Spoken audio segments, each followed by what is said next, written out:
days ago, and never gotten around to taking the Canadian money out of my wallet until now. So there's a lot left. Got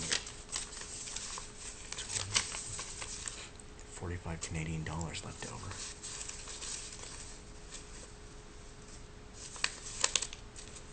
Not to mention the coins that I brought back with me. I think I had like $3 worth of coins or something.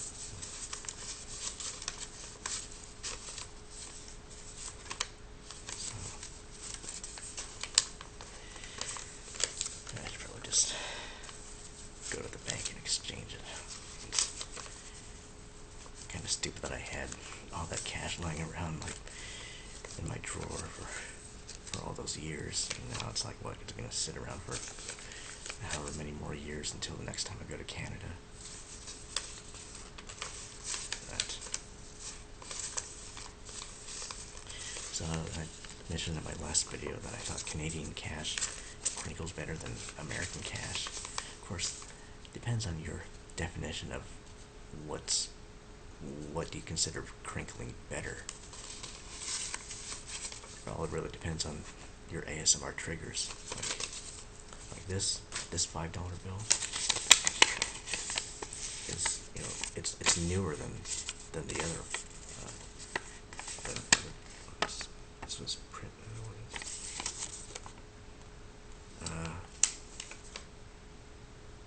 printed in 2010. So yeah, it's definitely newer than those 20s. And it's really stiff too.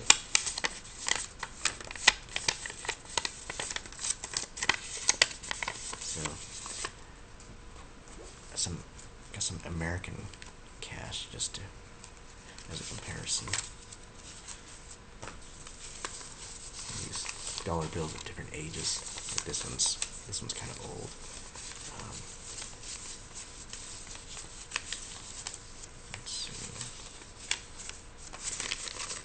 This 10 feels fairly new. Let's see, this is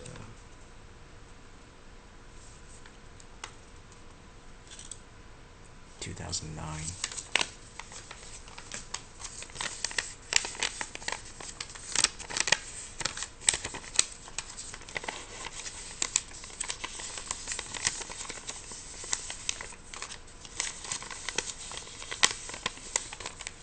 There's that Canadian 5 again.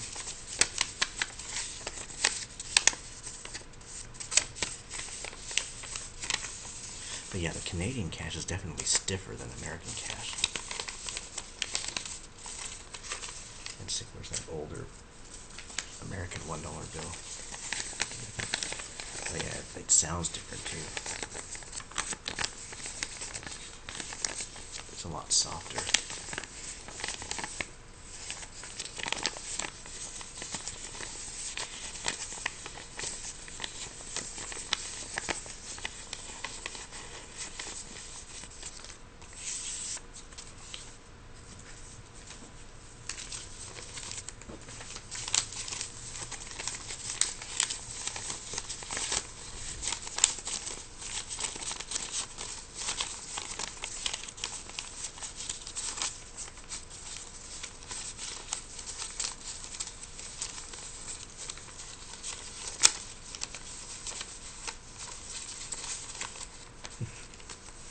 I've never been a banker or a cashier, if you can't tell.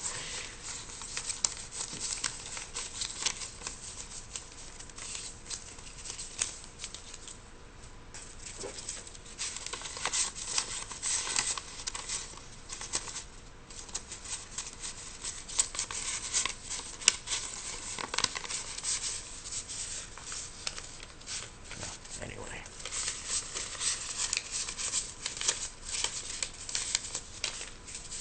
I'll just let you stir on that for a little bit. While I'm at it, I think I will sort of clear some junk out of my wallet. So let's see. What do we got here? This is my Safeway card. Here's oh, great clips.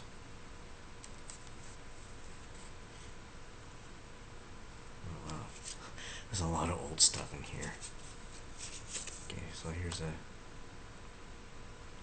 Oh, you gotta be kidding me. For this teriyaki restaurant in Bellevue. Oh, it's way down at Eastgate. Oh man, I used to work down there just not too long ago.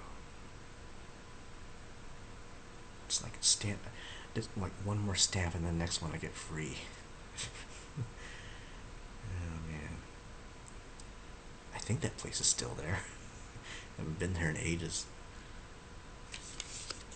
Oh man, get a haircut. Really? I've had this all along? Oh, valid only at Overlake Square. Yeah, I never go there anymore.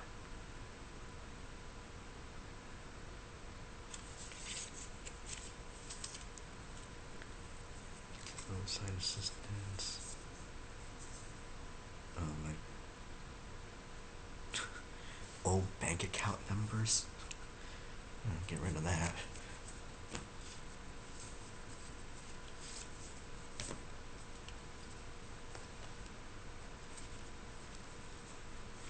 Let's see.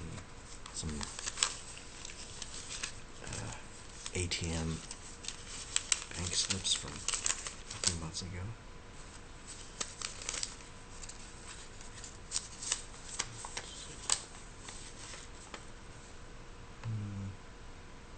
How far back do I want to keep? Yeah, I'll just get rid of a few of these.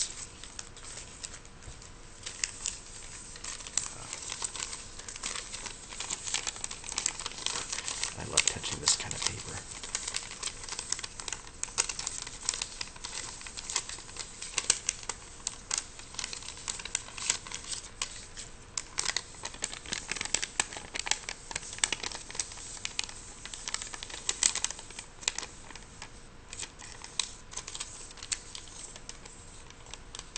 Nice and smooth.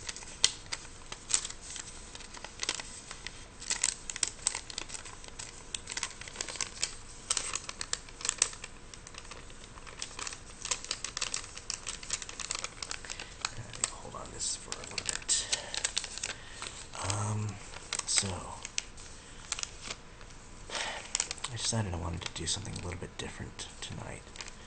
Normally, this would be my weekly ASMR update where I talk about my experiences and just watching different ASMR videos, but I think that's kind of getting a little bit pointless because it's like, well, I've pretty much settled on, I'm figuring out what kinds of things trigger me and what I actually experience.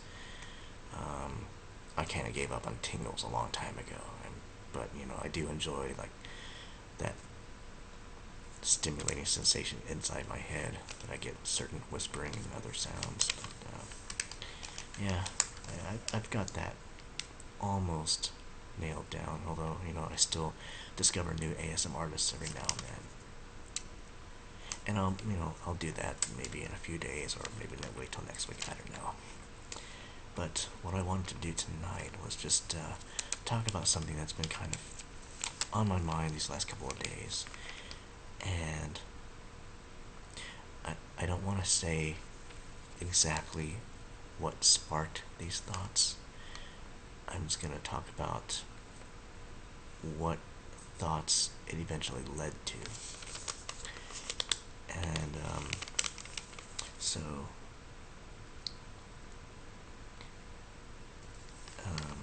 where do I want to start here? So I might have mentioned before that one of my biggest interests, at least this past year, is Myers-Briggs personality types. And mostly it's something I study just for fun. It's fun to study the cognitive functions that make up each personality type, and to observe how those functions manifest in people of those different personality types. it's not too often that I find direct, relevant applications in real life. Now, a lot of people do. Like most of the people who are actually into MBTI um, will find applications, with either people they know or celebrities or whatever. Um, but me, I just like to keep it as like just a little thing that I just kind of do on the side just for fun, because I know it's easy to get carried away, and one of the biggest turn-offs for people who are not into it is that it kind of puts people in boxes. Like you feel like you're being put in like you're being labeled, or you know so I try to be very careful with that. But the point I wanted to make for now is just the idea that there are people do have natural tendencies to take in information and process information in different ways, and that's what leads to the different types. And that's something that a lot of people are just not aware of. It's easy to just kind of assume that you're talking to a person and they are going to just inherently view something in the same way you do, and that chances are that is not going to be the case. And then you try to, there's this saying or this tendency that you want to treat everyone the same, and that doesn't always work. Or you think of something like, you might have been taught the golden rule. You know, do unto others as you would have done to you. That works in a very broad, general sense, in that you want others to treat you with respect, and kindness. But respect and kindness come in different ways to different people.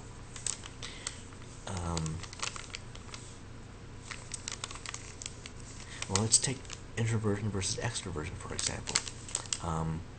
I'm an introvert. I'm most definitely an introvert. Some may even consider me an extreme introvert. I prefer to be by myself most of the time. That's why I live by myself. I travel by myself. This recent trip that I did to Canada for 3 days, did it by myself. I just drove, got in my car and just drove up there. And the only people I interacted with were like restaurant employees, and hotel employees, and border patrol.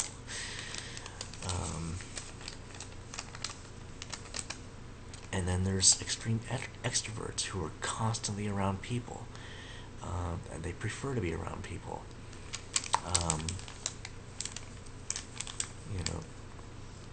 Stereotypical party animals, or just people who are just plain like to be social. They like to organize social events. They live for being around people, and well, not just being around people. I mean, anyone can just walk through a crowd, but like actually forming social connections with people. So the people of those two extremes, the extreme introvert, the extreme extrovert, they're going to have different needs. And if I assume that any person I meet is going to not want to spend time around me just because that's how I am, then there's a good chance I'm going to be wrong about that person. And same with the extrovert. This is more common with extroverts viewing introverts, because there's statistically there are more extroverts than introverts in the world. So, introverts tend to be, more misunderstood. If you're an extrovert, you enjoy being around people. You like to, you make friends easily. If you're gonna go out and do something, your first thing to do is just, invite your friends, or just the whole point of going out somewhere is just to hang out with friends. And people often assume that that's going to be true of me, and so they'll invite me. It's not that I don't want to be invited, but if I decide I want to turn down the invitation just because I don't feel like going to an outdoor concert unless I'm there for the band that's performing, or going to an outdoor movie if I don't necessarily want to see that movie. The person who's inviting me might just say, "Oh, well, just come just to hang out with us, just for the social aspect." Well, that's not a turn on for me. I don't do things just to hang around people. And then that might be a foreign concept to an extrovert. Now I don't want to go into the entire array of Myers-Briggs types. That's not what I wanted to do for this video. I just wanted to give that as an example.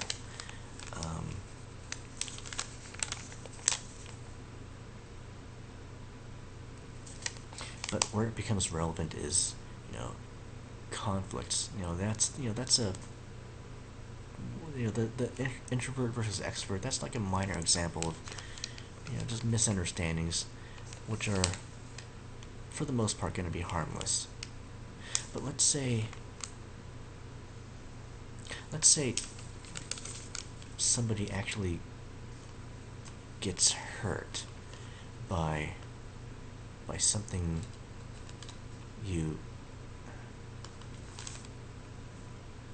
say your tone or your approach to something,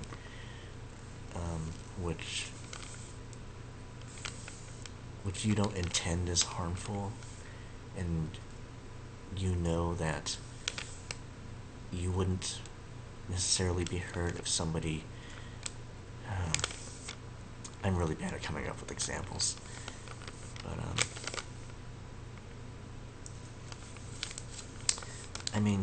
the fact is, some people are more emotionally sensitive than others, and it's not necessarily a bad thing. That's just, it's just the way we're wired. I myself, I like to think that I have a pretty thick skin. I like to view things logically, and I focus more on the content, the meaning behind what somebody says, way more so than how they say it. I don't really notice the tone in someone's voice, or I don't.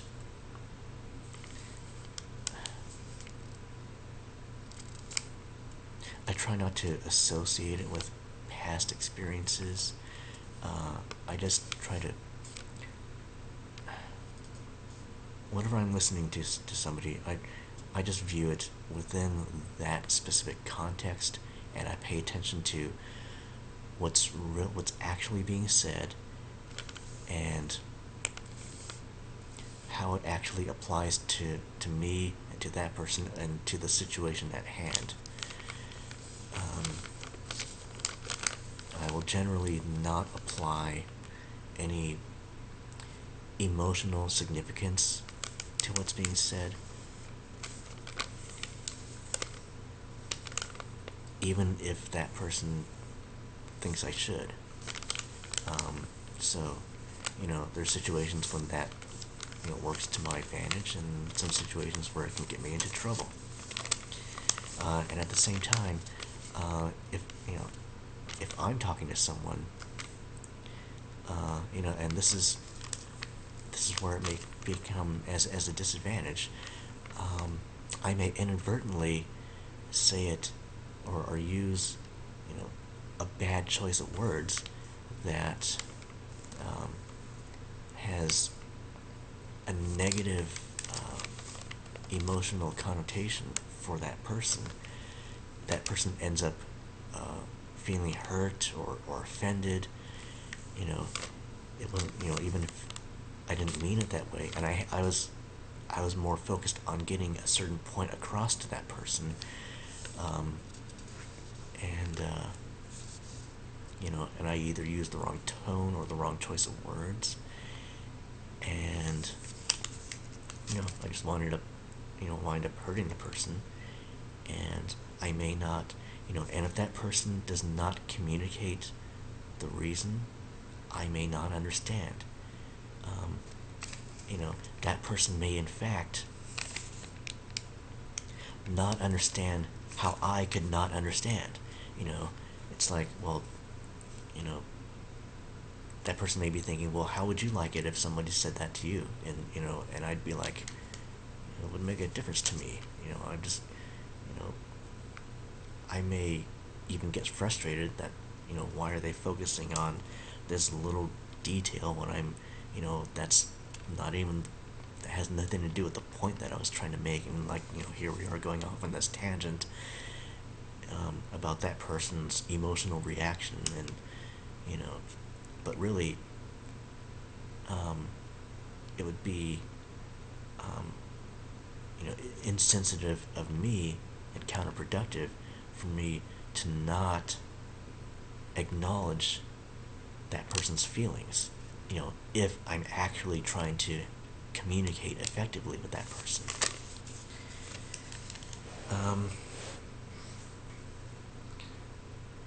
So ideally, to have better communication, it's best if both people acknowledge that, people process information in different ways. But, most people don't. And, what do you do if the other person is just not, is refusing to acknowledge that you have a different perspective, just because of who you are? That the way, it's a combination of the way your brain is naturally wired, and your life experiences and your upbringing. Your core values.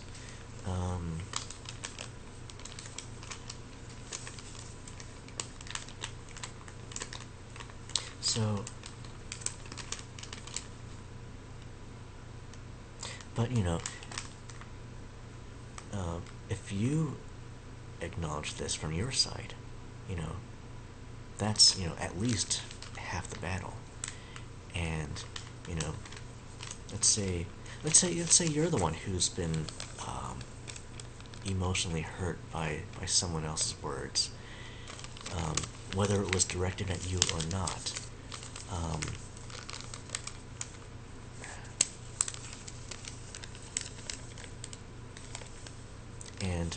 And let's say the other person, is just, refusing to take any ownership in it. Like their one agenda, let's say, was just to get their own point across. Maybe they were frustrated about something, and they just decided, well, I'm just gonna speak my mind and just say, this is what I'm fed up with, and and they use whatever language they feel is necessary or appropriate to express their thoughts, and it just, in the process, you find it hurtful and offensive, And you know, so then what do you do? Well, there's different ways you could approach it.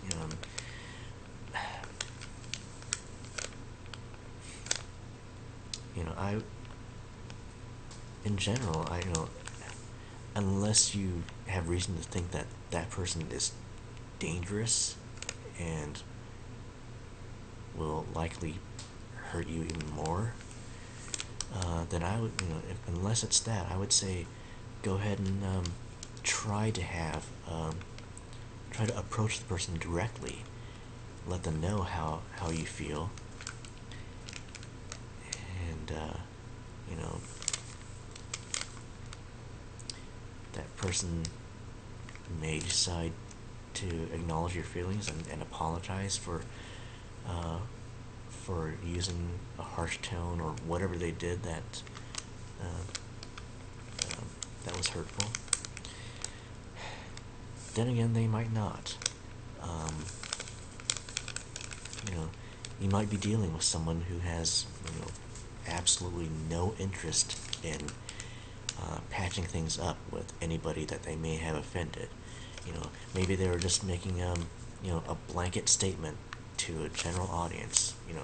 Maybe they're, writing a Facebook post or making a YouTube video. And, it's like, well, I'm just going to speak my mind and that's it. They have no interest in dealing with anybody who took offense to it. Now that's their prerogative. I personally think it would be a mistake to not acknowledge that anybody who may have been hurt. But they just might not have an incentive to come back and have a discussion about it.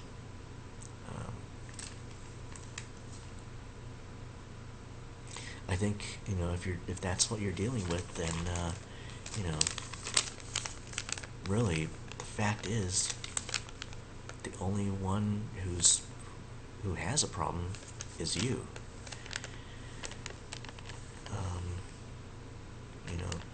So that person wronged you, but but they don't care, and they've moved on. They're not losing any sleep over it. So best thing you can do for yourself is to realize that, to understand that, and say, okay, well that's where that person is coming from, and I have no control over that person. The only one I can control is me.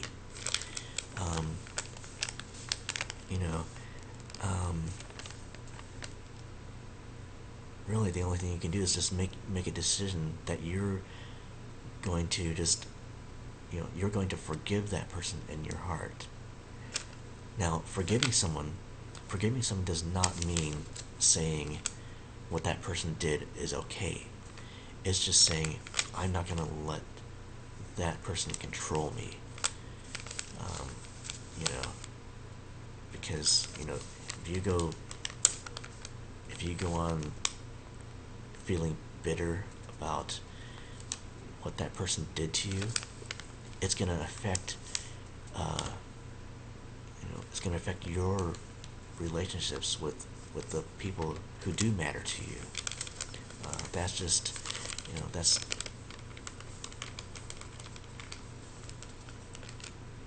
yeah. I mean, you walking around with bitterness inside of you. It's gonna affect all other areas of your life. So you have to make a decision, to say, I'm not gonna let this, ruin me. And I'm just gonna give this up and just say,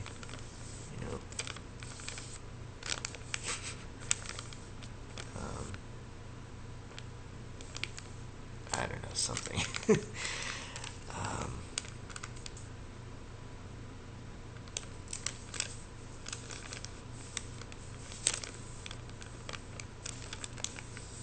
yeah, this kind of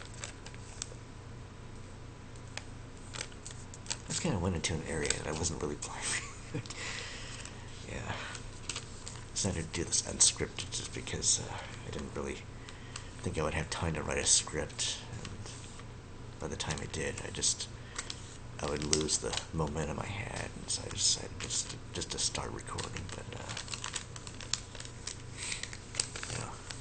it's 31 minutes already, so I hope you kind of get the idea of what I'm trying to say here. Just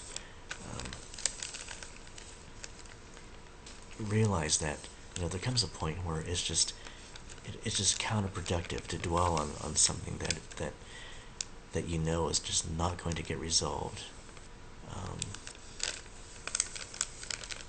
It's that's how life is. There are just some things that just you have to realize. You just gotta cut your losses and say, this is as far as far as I'm gonna get. I need to make a decision that I'm just gonna move on from this.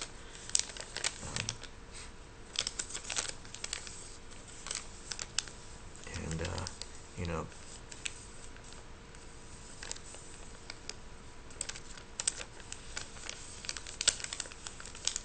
sometimes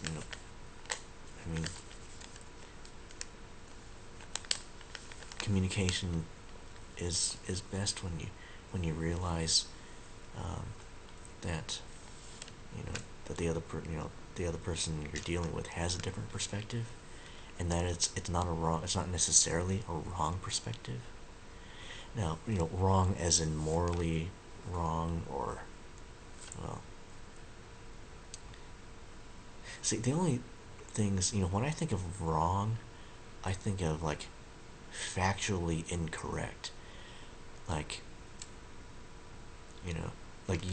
like you having the impression that I said something when in fact I did not say it. To me that would be wrong. But is that in fact important if I'm having communication problems with someone? Like, like maybe I'm talking, like say maybe I'm talking to you, and you know what, forget that. I'm just gonna try to wrap it up here. But yeah, so yeah, if you're not a person who normally acknowledges your own emotional response, understand that there are people who do place a heavy emphasis on emotions, personal values. Their personal values might be different from yours. You might be dealing with strictly logical facts, and the other person might not. Or, a person who is more of a thinker might not easily understand another person's feelings, and so therefore they might not understand why it's important to you to have your feelings acknowledged. And and then in a worst case scenario where the other person just has no remorse over anything they might have done to you, then the only thing you can do is just decide that you're going to move on from that and just have closure for yourself.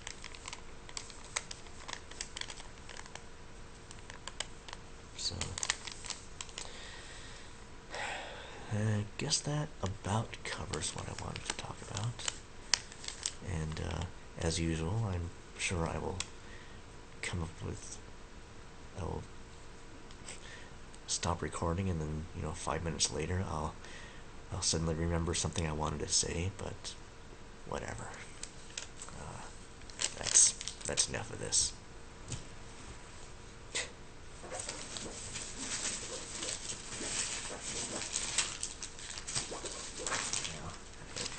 Deal with this mess.